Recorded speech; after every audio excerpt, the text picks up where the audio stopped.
Bolsa de valores não é um jogo de soma zero. Inclusive isso aqui foi uma coisa que um dia eu fui numa...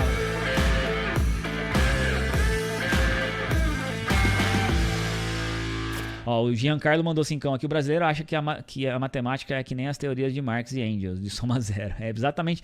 E aí, Giancarlo, vou até aproveitar o que você disse aqui. Muita gente, isso é uma coisa que muitos de vocês aqui eu tenho certeza acreditam. Temos 569 pessoas. Ó, eu quero o like de vocês, hein? Tem só 200 likes aqui. Temos muita margem para like aqui.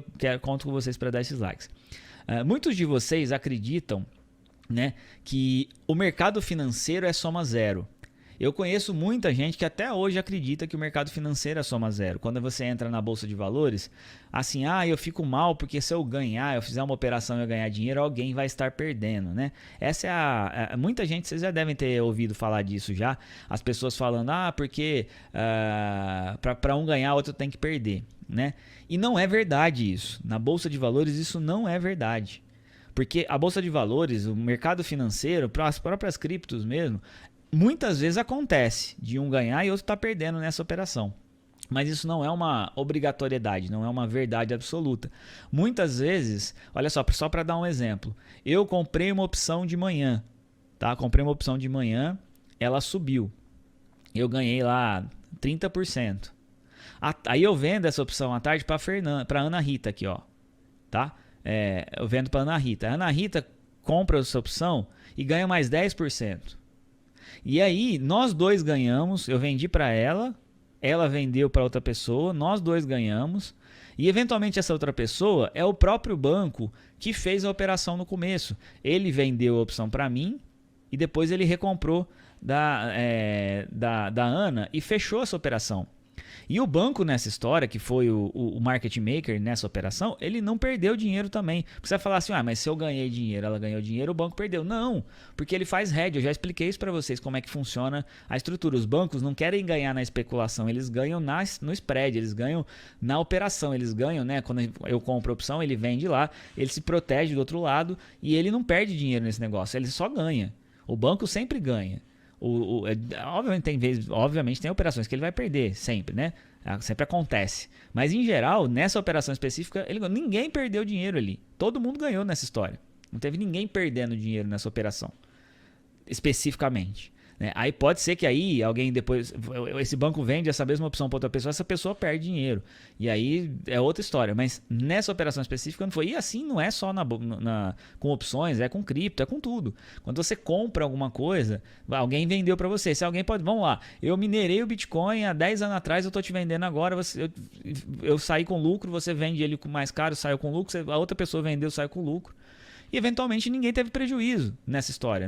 Então não é um jogo de soma zero. Bolsa de valores não é um jogo de soma zero. Inclusive isso aqui foi uma coisa que um dia eu fui numa live lá com o Rodrigo Miranda. O próprio Rodrigo Miranda dizia isso. Não, porque é soma zero, né? Um tem que ganhar, o outro perder. E no dia eu falei pra ele, não, cara, não é assim. Eu expliquei isso. Ele falou, realmente, é uma coisa que eu não tinha pensado. E muita gente pensa assim, tá? Então não é coisa de soma zero. O povo defende clonagem do cartão e roubo e ainda quer falar que a culpa é do governo. BR não perde a mania. É mais ou menos isso mesmo, né, Lucas? Luz Cajô Gamer. Então, assim, muitos de vocês podem acreditar nessas coisas, tá? Mas não vai ser por falta de conhecimento. Pelo menos para quem está assistindo, 635 pessoas que estão assistindo aqui agora, não será por falta de conhecimento que vocês vão cometer esses erros de achar que o governo tá tudo bem pegar dinheiro do governo, que tá tudo bem pegar o dinheiro do banco, que tá tudo bem fazer coisa errada. Vocês podem até continuar fazendo, né? Quem acha que isso é certo, mas vai saber que tá errado. Você vai fazer sabendo que tá errado, né? Vamos lá. Não, Fernando, não é soma zero, cara. Não é soma zero.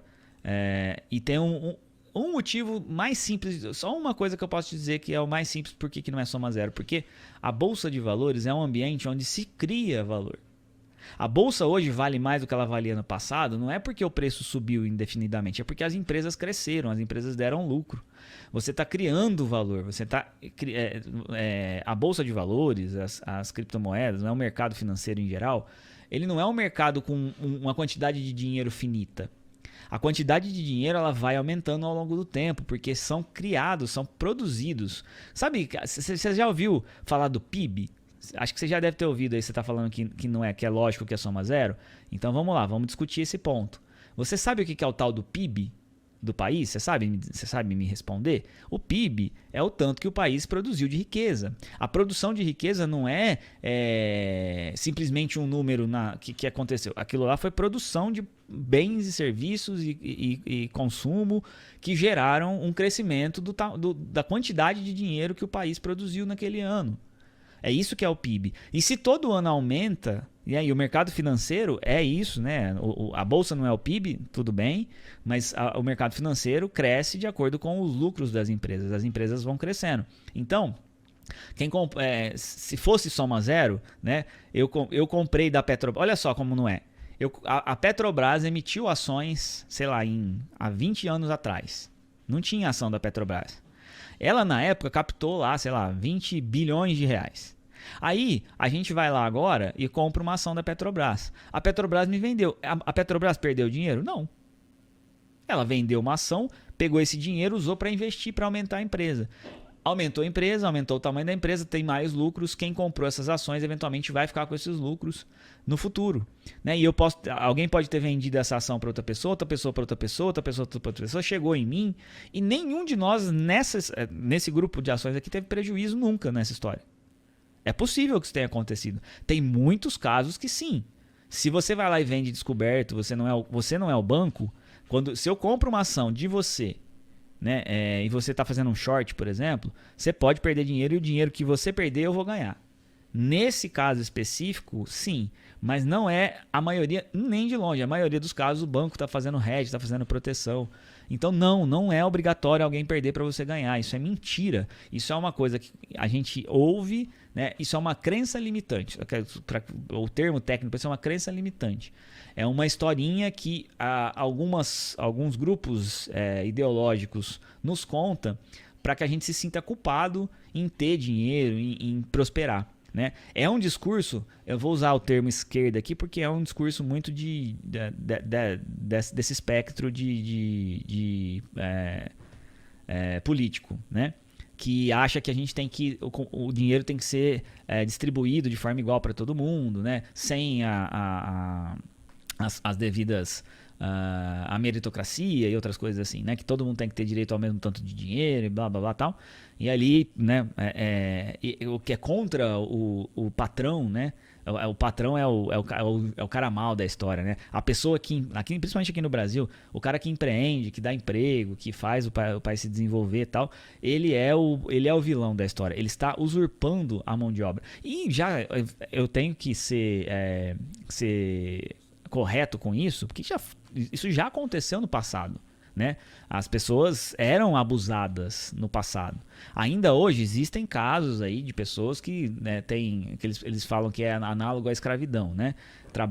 Mas isso é muito pouco hoje. Isso é a exceção da exceção. A quantidade de pessoas que trabalham hoje num regime de abuso é muito menor do que nunca foi na história. É muito pouquinho. É um ou outro filho da puta também, que provavelmente vai pro inferno depois e tal. Esses caras que estão fazendo isso hoje são pessoas ruins, que estão um pouco se lixando para as outras pessoas e tal. Mas no geral, o empresário no Brasil, ele é um cara que só se ferra. O empresário brasileiro só se ferra. Porque você contrata uma pessoa, a pessoa vai lá, fica 2, 3 meses trabalhando com você, te põe na justiça depois. E aí o cara recebeu treinamento, não sei o que, ele vai lá e vai pegar o auxílio-desemprego. A gente tem muito disso, né, no Brasil, não só no Brasil, mas no Brasil é muito forte isso.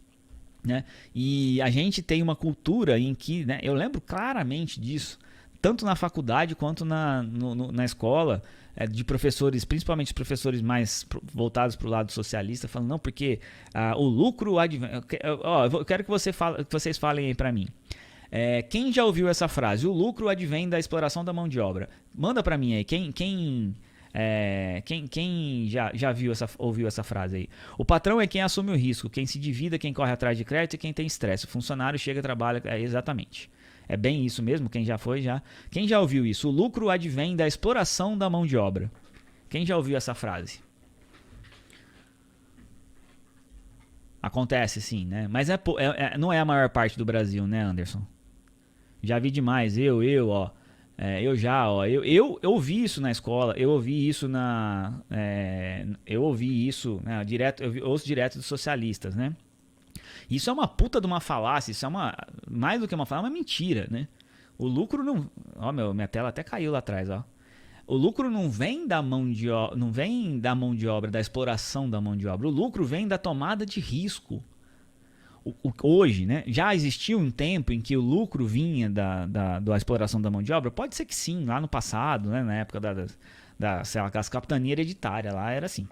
Hoje em dia, né, as pessoas têm voz para escolher onde vai trabalhar, têm voz para negociar salário e tudo mais. O lucro vem da tomada de risco. Eu, como empresário, eu já sou empresário hoje, já fui empresário algumas vezes na minha vida, né? Já tive empresas de vários tipos. Só colocar de novo lá no fundo a coisa aqui, peraí. Transmitir. Ainda não achou ali, porque reiniciou a TV lá.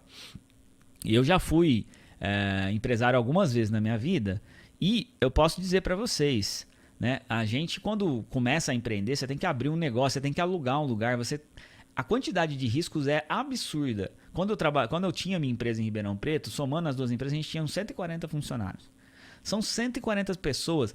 Eu perdia sono por causa disso. Porque é tanta gente para você cuidar, para você alimentar. E assim, tinha funcionário nosso na empresa que tinha mais dinheiro que a gente. O cara tinha um carro melhor que o meu. Porque ele não tinha risco. Ele entrava, trabalhava, fazia a parte dele e ia embora. Eu estava no risco. Se eu conseguisse vender o suficiente, se a nossa empresa vendesse o suficiente, a gente conseguia pagar as contas e sobrar dinheiro. Agora, se der qualquer chabu, o funcionário vai receber o dinheiro dele certinho lá. Ele recebeu, trabalhou, recebe o dinheiro certinho. A gente não. Quantas vezes a gente foi distribuir lucro no final do ano? Não tinha quase nada. Tinha uma quirelinha ali.